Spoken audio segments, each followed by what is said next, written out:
Αυτά εδώ είναι πρόχειρα. Είναι έξτρα άσχετα με το φροντιστήριο, χαρτιά και τετράδια, στα οποία έκανα ασκήσεις εκτός του φροντιστηρίου. Κατά 90% αυτές οι ασκήσεις ήταν μαθηματικά, το άλλο 10% πρέπει να είναι ΑΟΘ, πληροφορική, καμιά εκθεσούλα και καμιά θεωρία για ΑΟΘ. Αυτή είναι η μόνη συμβουλή για τα μαθηματικά. Είτε είσαι θετική είτε είσαι οικονομικά. Η συμβουλή είναι να κάνεις απλώς πάρα πολλές ασκήσεις. Δεν σου φτάνουν οι ασκήσεις του φροντιστηρίου. Δεν σου φτάνουν με τίποτα. Δεν σου φτάνουν αυτές οι ασκήσεις που σου βάζουν για την επόμενη φορά κτλ. Απλώς θα πρέπει να κάνεις πολλές ασκήσεις. Και είναι full βαρετό να κάνεις ασκήσεις παλιές από το φροντιστήριο. Εγώ αυτό παίζει να το κάνω συνολικά 3 φορές, εγώ. Δεν αξίζει. Δηλαδή το λένε συνέχεια οι καθηγητές να κάνετε επανάληψη της παλιές ασκήσεις. Δεν θα ήταν πολύ πιο ενδιαφέρον να κάνεις νέες ασκήσεις, οι οποίες εντάξει μπορεί να είναι στο ίδιο θέμα και στην ίδια ενότητα, αλλά είναι νέες ασκήσεις. Και εδώ βοηθάει το ίντερνετ. Ψάχνεις στο ίντερνετ λυσάρι team, ας πούμε. Βάλω link στην περιγραφή. Και απλώς βρίσκεις άσχετες ασκήσεις, δύσκολες, για πάρα πολλές ενότητες και τις κάνεις όλες, με τη λύση τους. Έχει πάρα πολύ σημασία να είναι όλες αυτές λυμμένες, δηλαδή να μπορείς να δεις τη λύση τους μετά.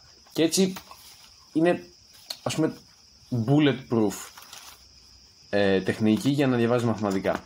Απλώς κάνεις λυμμένες ασκήσεις, βλέπεις τις λύσεις τους, το διορθώνεις, τίποτα άλλο. Και απλώς πρέπει να έχεις μια αιμονή όταν θα γυρίσεις σπίτι, απλώς να κάνεις μαθηματικά. Και κριτήρια.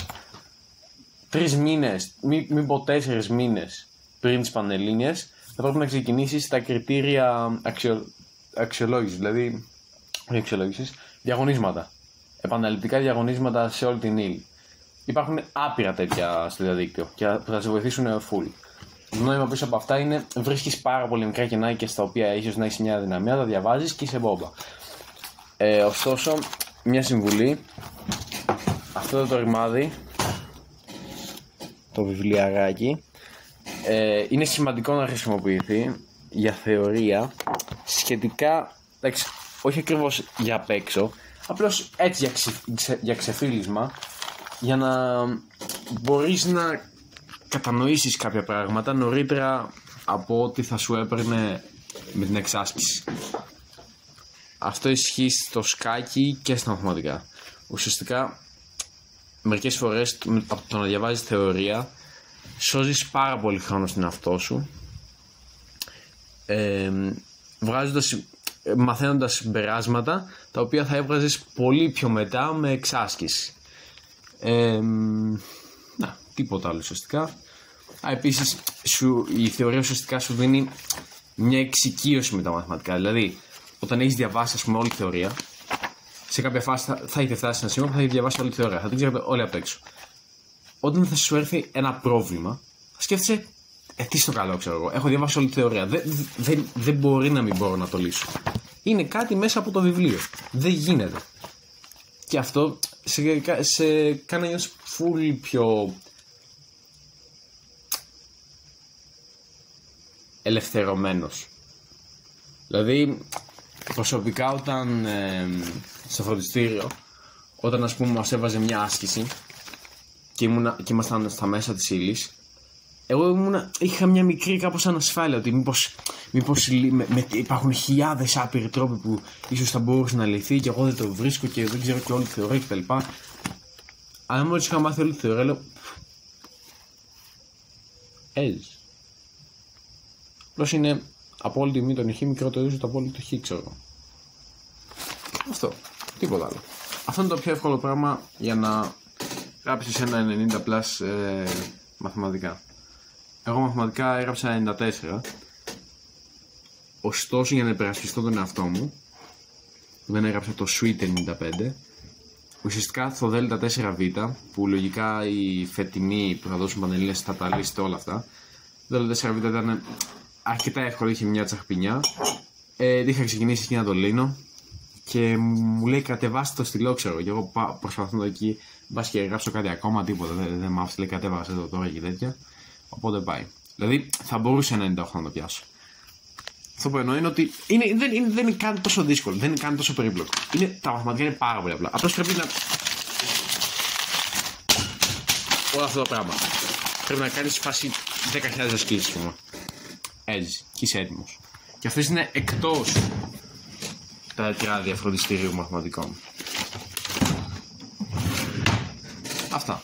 Επίσης, άμα είσαι οικονομικά, είναι full πιο εύκολο, επειδή μπορείς να πάρεις την προσοχή από την πληροφορική και το ΑΟΘ που είναι εύκολα μαθήματα και να δώσεις στα μαθηματικά.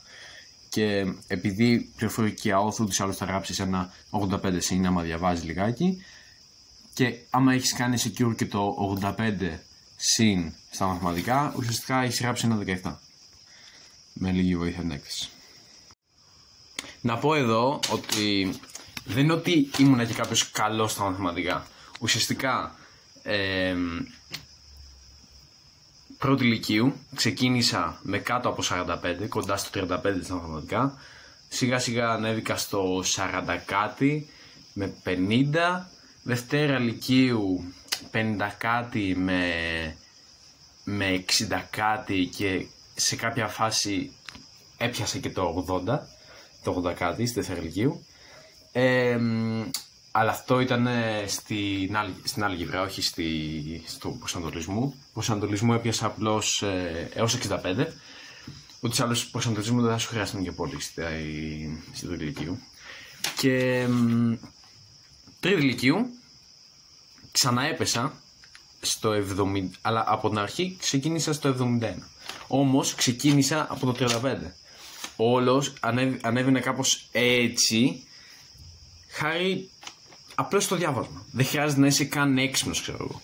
Έκανα κάτι ηλίθιες ερωτήσεις συνέχεια.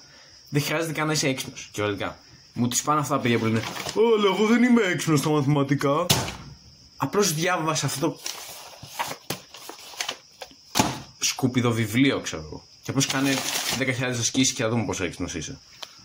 Σκουπίδι.